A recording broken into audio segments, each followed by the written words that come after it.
going to that little local fruit stand off of Lake Michigan Drive. I always miss it because you come up on it real fast, and if you got people behind you, you can't put your signal on fast enough to get to turn. And do they have like a particular thing, or do they kind of rotate whatever they have? They have a particular thing in a gazebo, and they I mean like their offerings. Like, is it like a little bit of this, a little bit of that, or is it like just corn? A little bit of this, a little bit of that. Okay. So I pull in, and the blueberries and raspberries are $4.50, and then I buy a thing of tomatoes because I love tomato sandwiches. Mm-hmm. The tomatoes were fantastic. Oh, I do love tomatoes. Oh, it's just me and my one daughter, and everyone else in my family hates tomatoes. And do you salt and pepper them and then put them on toast with a little bit of mayo or Miracle Whip? Yes, I will eat them by themselves with just salt and pepper. Me too. But I will tell you that I didn't like tomatoes as a kid, and the way that I discovered tomatoes was when I was in an internship in Beijing.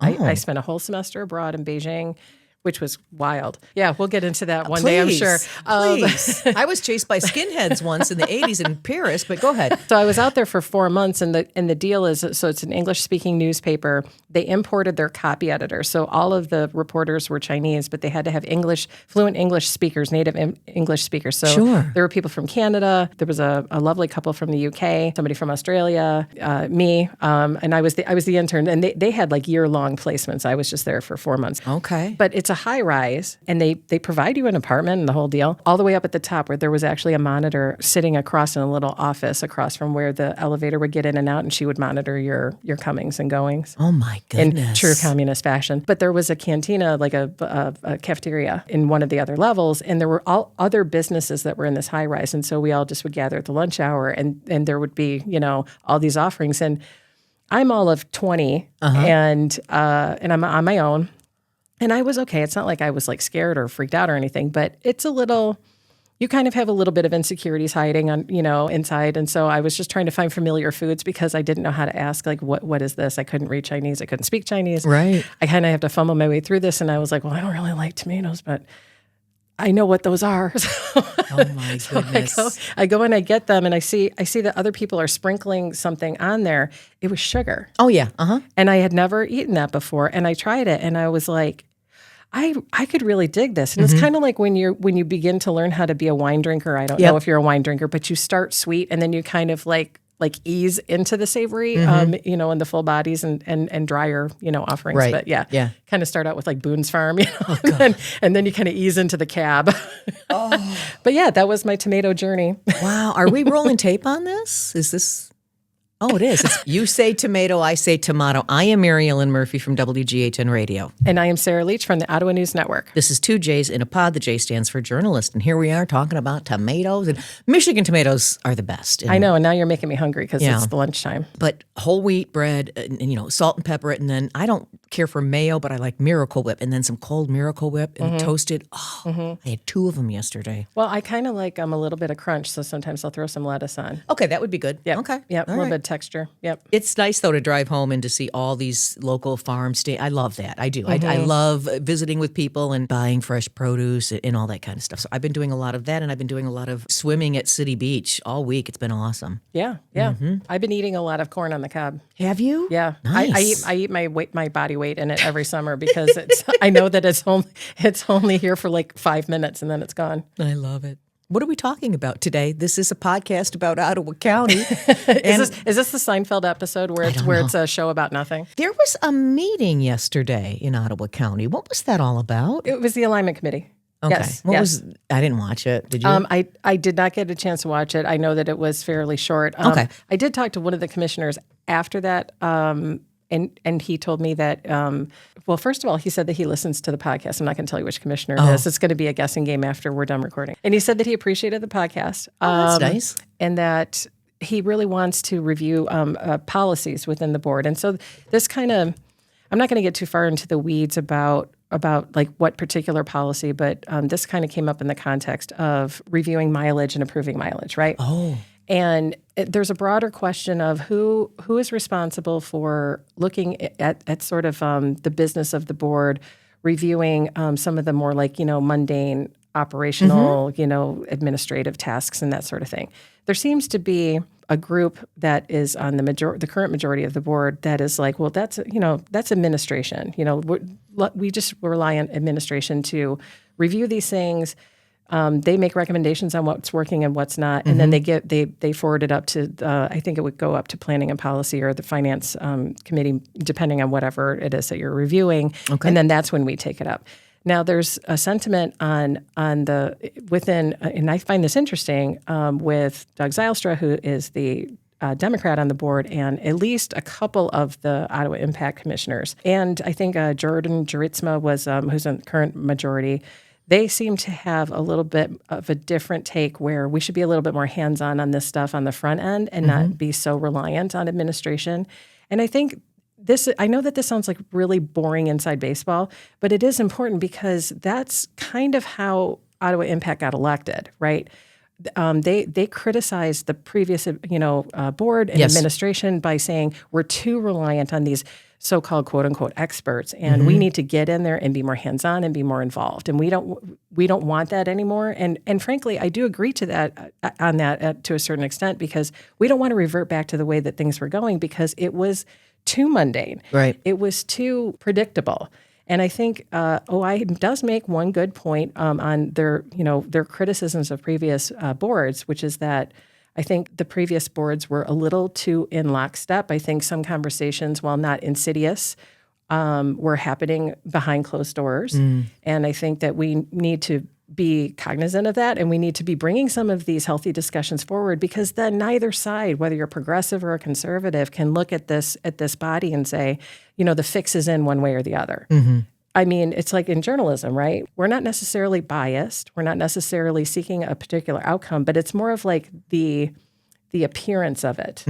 And so you want to go as far as you can to try to avoid those sorts of situations and opportunities for people to criticize you. Sure. Yeah. I would want it that way. Yeah, it's the perception of bias, not actual bias. Right. Okay. So there was what was it called? This is the new manifestation of where they appoint people to certain committees. Oh, and got stuff. it. Okay. Okay. Yeah, talent and recruitment is what it was called in the previous board. Yeah. Okay. So things are quiet in Ottawa County. Do you know how many people are listening to the podcast? I didn't get stat because I'm not posting it on my website anymore. We're strictly doing the Substack and we're doing YouTube. Well, I know that we have at least 20 followers on YouTube. Please, which is fantastic. Please subscribe. But I am posting it on my Substack as well. Right. And I can tell you that I have about 2,200 subscribers, and we average at least that in terms of downloads. Yeah, that's awesome, and I love or listen. Sometimes they can listen directly through the website, too. I love it, and sometimes they'll make a comment. Somebody said, "I'm glad you're jumping for recovery, Mariel," and I thought that was so nice that they actually took the time to say that, because it does take time to put a comment out there. You know what I mean? Absolutely. I actually had somebody approach me last night at dinner. It was a little awkward because they were coming out of the bathroom. Oh, jeez. and I'm like eating a corn on the cob, so I could not be any more awkward at all. And this guy says, "I love what you're doing with the journalism and stuff." And I was like, "Oh, thank you." Didn't even tell me what his name was. He was there and gone before I knew it. And I thought, "Oh, okay, thank you." I love it. Listen to this. Can I read you something? Now, I'm going to gear towards some state news. 6 bills were signed into law as of July 15th this year. That's the fewest since 1940. When the state legislature did not meet at all, lawmakers would meet every other year. I did not know that. That ended in 1952. Right. And then the legislature would meet in even years from 42 to 1950 for a few weeks for a special session. They passed 43 bills a year by July 15th on average. Bellinger report editor and former state lawmaker Bill Bellinger calls it staggering and says, quote, "It speaks to the real dysfunction that's quite frankly depressing," unquote. So it's a mess in Lansing, too. Well, I mean, it's kind of a mess everywhere, right? I mean, especially when you have a divided government. Nobody wants to get along these days. No one wants to give an inch. I mean, I don't like this. I mean, I don't think anybody does, but I don't really know what the solution is. I mean, we've seen the death of compromise over the past, 15, 20 years. I mean, it's just gotten worse and worse. I mean, the word moderate is a dirty word, and no matter which circles. It used to be in the conservative space. Now it's also in the progressive space. So, nobody really wants to work together anymore. And a lot of people, after, the first Trump administration in particular, we saw a ton of moderates just say, "I'm not running again." Right. This is not my jam. And frankly, that's more disheartening to me. The gridlock in Lansing, I know, will sway one way or the other after next year's elections, and sometimes you just have to sort of wait it out. But at least no harm is being done, right? I mean, I know a lot of progress isn't being made, but like direct harm, arguably, is not being done. But sometimes we just have to wait these sorts of things out. Who would be a great guest on the show, and we know someone who knows him, would be former Congressman Fred Upton. Mm-hmm. That's a man who had the courage to stand up. Yeah, I think that he's just on a beach somewhere. Yeah. We miss you. Yeah, I don't know. It's just odd. I haven't talked to Congressman Huizenga since, I want to say, a few days after January 6th. That was the last. Really? That was the last time. And yeah, I think I've seen him here and there, but I haven't had him on the air, and I haven't had Skolton on in a while. But I don't know. Now you've got MAGA fighting about Jeffrey Epstein, and then I have friends that are MAGA, and then they're also in a camp that are saying, "Oh, we don't care about that. He's doing everything he said he would. The country's in a great place. We're not paying attention to any of it at all." Yeah, the Epstein thing is just, I mean, we talked a little bit about this last week, but I find it fascinating. I saw a lot of the podcasters, the national podcasters that endorsed Trump and arguably gave him the boost that he needed in order to win, like Joe Rogan. Is now saying he's disappointed in not only the way that the Epstein situation is being handled and whether the files are going to be released in the list and whatever, but it's also the policy in Iran. You promised to get us out of wars, and now we're directly in one. And I just have to kind of chuckle a little bit because it's like they've never met a politician before. Or maybe they just thought that because they're just the coolest, celebrities on the planet. And Joe Rogan arguably is probably the most famous current podcaster in the world. I think that they thought because they're at that level that it wouldn't happen. They wouldn't be hoodwinked. This would never happen to them. And I'm like, yeah, it kind of sucks, huh? When you believe campaign promises and people are actually going to do what they say that they're going to do. I mean, you're no better than the rest of us. I don't know. I think that President Trump is scared. I mean, he is saying, he's just saying some really wacky things out there, and I think he's scared. Well, I think he's scared. He was saying wacky things before he was scared. Okay, so, all right. Well, this is true. This is true. Let's be honest. This is true. I'm never going to get the whole bleach in the veins and the UV rays and stuff out. That's never going to not be in my memory. Don't these young women, they deserve this to be out so that they can come full circle on this, and some people can pay for what they did. Yeah, I kind of looking at the most recent example in the headlines, the Diddy trial, right? Ugh. Yes, he was not convicted of the most serious of the crimes, but I can tell you that most victims would, even if they're not successful, they feel this level of validation when they can come forward and be heard. Even if they're not successful in prosecuting people and there's no repercussions to the perpetrator, they want to be seen and they want to be heard because that's probably the hardest aspect of it. Right. Yeah. Yeah, you're right. I have a Me Too moment. Not that has anything to do with Jeffrey Epstein. Did I ever tell you about my Me Too moment? No, but I'll tell you about mine. All right, I'm going to tell you my Me Too moment, okay? It is 86, I think, and I'm making $3.35 an hour. I started on the God Squad, then they bumped me up to overnights at this tiny little radio station in Monroe, Tower 98.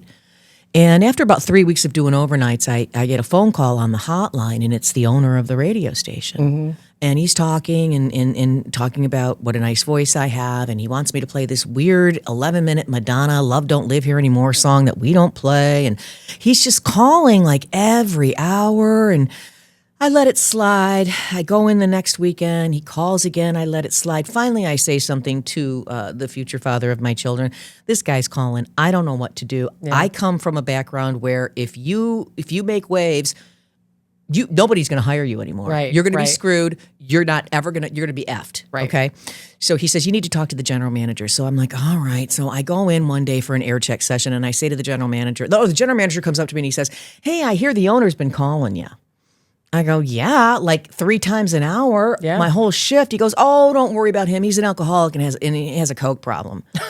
Oh, great. And I go, no big deal. NBD. I go, okay, thanks. Okay. The next week, I get a phone call from an old radio friend that a radio station in Ann Arbor is looking for a full-time person 7 to midnight. I apply for the job. I get it. So within 2 weeks, I'm out of there. Yeah. But that was the response I got. And here's the thing. I wasn't afraid that he was going to do something to me. It was the power he had over me by calling that hotline. Yeah. And then he'd say, well, keep me on the line and do your break. I mean, it was bizarre. I kept thinking he was going to come. It was the power that he had over me. Yeah. It wasn't that he was going to hurt me or do anything to me or show up. It was that power. So within 2 weeks, I was gone. That's my Me Too story. Tell me yours. Well, He ended up dying of cirrhosis of the liver, by the way. it kind of sounds like a self-fulfilling prophecy right there. Telling you, God. Well, in order to be a little bit sensitive to my family, I was sexually abused as a child, and it was by not a direct family member, but by a male, married-in member of the family. And when it came about, it really divided the family. I'm so sorry. Well, yeah, thank you. But I think that early signs of current Sarah sort of emerged from this experience, because I remember my mother saying, we prosecuted him, and he ended up pleading guilty. And in order to avoid a trial, my mother agreed to a plea agreement. Now, I was very angry about that, because kind of speaking to what we were just talking about, I felt like I wasn't heard. Like I wanted that moment. And I was 13 at the time. I see. Okay. I wanted that moment. And so I wrote a whole victim impact statement, and one of my family members read it in court. And You're kidding. Yeah. And I sat there and I didn't even shed a single tear. And it felt so validating. And you know what? He got probation. He was on the sex offender registry for the rest of his life. He passed away 2 years ago. May he rot in hell. And so sorry. Yeah, but you know what? It is what it is. And so when I say it does feel good to just be heard. I didn't need him to, have I didn't need a pound of flesh. I just needed that validation. Right. And then I felt like I could move forward with my life. Yeah. I get that, because I ended up writing a column about my Me Too moment, and I did feel like, oh, finally, it's out there. I finally said it. And like I said, it was that power that he had over me. It was that power of calling all the time. And who knows what would have happened had I stayed there. I don't know. Right. But this was like 84, 85. You didn't, look, you ruffle some feathers in this business. No one's ever going to hire you again. So you better keep your mouth shut. I know. And that's insane to me. I never quite got the direct sexism in the workplace like that. It was more insinuated than I remember when I was first hired to be the editor of the Sentinel, and I knew I'm friends with my predecessor, who was the previous editor. He's actually on the O&N board of directors right now. And so we had talked, and I just said, just for my reference, what were you making? And he tells me. And when I walked in to accept the job, the publisher at the time just pushes a piece of paper over to me and says, "This is what you make now." Like there was no offer and acceptance. There was no negotiation. And I felt like I couldn't challenge him in that moment. And I just had to be grateful for what I got. Wow. And I stayed at that rate. And for, yes, it was a raise in pay. And I was very happy to be able to get that job. It was very exciting. But I kind of look back on that moment. I stayed at that rate for the next 7 years. Oh my gosh. And yeah, I guess hindsight is 20/20. Well, the whole Epstein thing, sexual abuse is about power. It's about power. And it is. You talk about workplace dynamics. I used to be told, "Oh, you did a great job filling in this week. You're such a great babysitter to him." Oh, I'm 34 years old and he's 45. Why am I babysitting your morning show host here, pal? Well, that's like dad saying, I babysit my kids. No, you don't. No, you're parenting. That's called parenting. You're not the hired hand. Jeez, I don't know how we got into a Me Too moment, but we did. And it's good to share this kind of stuff. It's good to talk about this kind of stuff because there's no shame in it. No, and there's somebody listening that has been through something like this. Right. And so, I think it just makes us more relatable and whatnot. The problem is I don't know how to get out of something like this. Right. It's because I know that we have a lot of fun, and we do have like that focus on Ottawa County and politics, because we kind of feel like we need to be that. But I think, I'm getting feedback from people that say, I just like you guys talking about That's stuff. Nice. I like to hear that. And sometimes we can have a loose plan about what we talk about, and just for listeners, benefit, we don't really script the show. We might jot down a couple of topics Right. that we want to touch on, but we don't really plan out how that's going to evolve. And, sometimes it just has to happen organically. Let me ask you this. Do you have you, like, my daughters are older now, but I mean, I did sit down when they started working and stuff and talking to them and how this is not acceptable. And you've talked to your girls about things like that. Yeah. Okay, this is acceptable. This is not acceptable. Like belching in my face. My 9-year-old is epic. But yeah, it's good to have those conversations. And I think young women are a lot more savvy, and they know their worth. I still don't know my worth. Yeah. It's just something I know it's something that I struggle with. One thing that I actually was thinking about this yesterday, when that guy gave me that compliment, had he hung around, I probably would have started arguing with him. I cannot accept a compliment. And I've talked about this sometimes even when I'm public speaking, I acknowledge it. Really? Like people will walk up to me and say, I really enjoy reading your work, and then I will I'll just start criticizing it, saying, "Oh, well, thanks, but I'm not doing anything better than anyone else." Like I just start minimizing it because I just don't know how to accept praise. Just say thank you. Yeah, it's a visceral reaction, and I think that that's partly upbringing and the time and my age and where I grew up and who grew me up.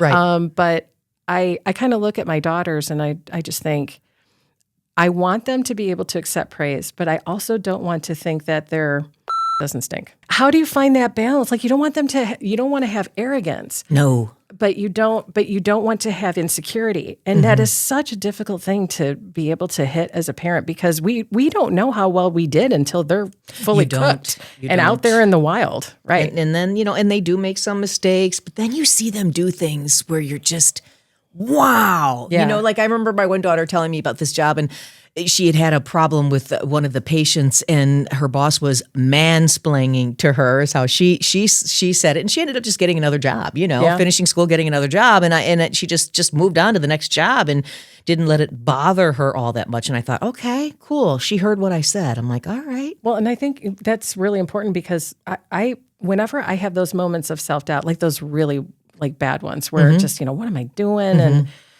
things just aren't working the right way. And And I kind of reference my grandmother, I reference my mother, I reference my aunt, and then I realize it's really important to have strong women as a support system for young women and then existing women. And I think that we tend to have this tendency to tear each other down sometimes, be critical of other women. I've seen a lot of that where you'll be nice to them, directly, and then the second that they leave, you start saying something negative, with other friends. It's a very bizarre dynamic to be in the female space. Oh. and I don't necessarily have that figured out. I don't have a whole lot of female friends because of this, because I just don't like those dynamics. But I don't either, actually. I have a lot of guy friends, and I think that lends itself to our business, too. I've always been the token female everywhere I've worked. Right. So I mean, I have like maybe 4 or 5 that, are my close circle. And I don't need any more than that. And I consider you a good friend. Yeah. If I was having a bad day, I'd pick up the phone and call you. I would pick up the phone and call Dirk if I needed to talk to somebody. And we talked yesterday. We did talk yesterday, and you need those people in your life. But I just feel like this younger generation, there's only so much that they'll put up with in terms of how they're being treated and whatnot. And I think learning your worth, maybe that's a lifelong thing. I don't know. Right. But by the time I'm retired, I'll know my worth. I'll be on the phone to Social Security if we still have Social Security. I don't know. I don't know what's going on now. Republicans are starting to say that they want to pull back on this bill, even though they voted for it. There's a little bit of that, and I just don't know where we're at on any of this. It's just shocking. It's I'm just unbelievable to me. gobsmacked. Who knew that was coming? Oh, wait, we all did. What a mess. Well, because there's so many elements that are in that bill that are untenable. Yeah. I mean, you immediately score the political points to say that you went along, you go along to get along, and now you're going to try to pick away all of the things that you didn't like, and now they're realizing how difficult that might be. Yeah. We'll see. I don't know. I don't know. If only people would just do it right on the front end and just say what they believe in and what they back instead of playing games, I think this would be a lot different. Like, I don't know. I guess I'm just a simpleton. They had a ceremony at the Gerald R. Ford Museum. I believe he celebrated a heavenly birthday this week. I was really, and I love Betty Ford. I read a bunch of biographies on her when I was going through my breast cancer surgery. She's an amazing woman, but I got to learn a little bit more about her husband and this and that. And there were people there that Gerald R. Ford would just be snubbing them if he were alive today. I was disgusted by some of the members of Congress that were laying a wreath at the Gerald R. Ford Museum. He wouldn't have voted for this bill. Yeah. He wouldn't have voted for Donald Trump. Yeah, he was a moderate. Right. Oh, and a moderate's a bad word No, it's now. definitely a dirty word. That reminds me, I went on the fourth grade field trip to Lansing with my oldest like 2 years ago. Yeah. And we're, how you take the tour and you're at the governor's office and there's a giant portrait of Gerald Ford up there. And I'm chaperoning and there's I'm kind of back, off to the side with the other parents. And the tour guide says, can anyone tell me who this is? And the mother standing next to me says, is that Joe Biden? Oh, and come on. And I just thought, we're doomed. I love reading about first ladies. And then the tour guide said, no, that's Gerald Ford. And she said, who's that? I'm like, oh stop. God. Oh, man. Stop. Oh, I'm never going to not know that now. I'm never going to get that 30 seconds of my life back. I had Betty was just a very vibrant woman, and they always say it's the woman behind the man, right? That's what they say. Mm-hmm. That's what they say. Yep. I don't know. I don't think they're wrong. Okay, I'm going to give you one of these booklets, and you can take that home, and your kids can look through it. Yeah. It's the Coast Guard Festival. Ooh. It's so much fun. And I always say to people, I know there's a lot of people in town, and it gets so crazy, but just be kind, because you'll get people that walk up to you, and they'll say, hey, I'm here for the Coast Guard Festival. Where's Lake Michigan? And you're like, that away? Like right over my shoulder? Due west. Yeah, you're looking at it, pal. Anyway, I'm not going on one of the ships this year. I went on a ship last year, and I spent most of the afternoon in a captain's office with my face in a bucket vomiting. So yuck. It was horrible. And yet you're skydiving. That's different. Is it? Yes, because the boat was the waves were moving. The boat was still. No, that's different. The boat was rocking. She wasn't knocking. I don't know. That's different than jumping out of a plane, because once you jump how do you know? You haven't done it yet. Well, we'll see. Okay. Oh, jeez. Can you imagine? Sorry. I'm going down. Oh, God, and then come right back up. I'm so sorry. Oh, my God, this is so disgusting. This podcast has turned into a teenage disgusting podcast. I'm sorry. We are very immature at times. I'm not going to be on a ship this year because my stomach can't take it. But the Coast Guard Festival, July 25th through August 3rd. So I hope to see everybody out there. It's going to be a great time in Ottawa County. All right. Mm-hmm. See you next time. Okay.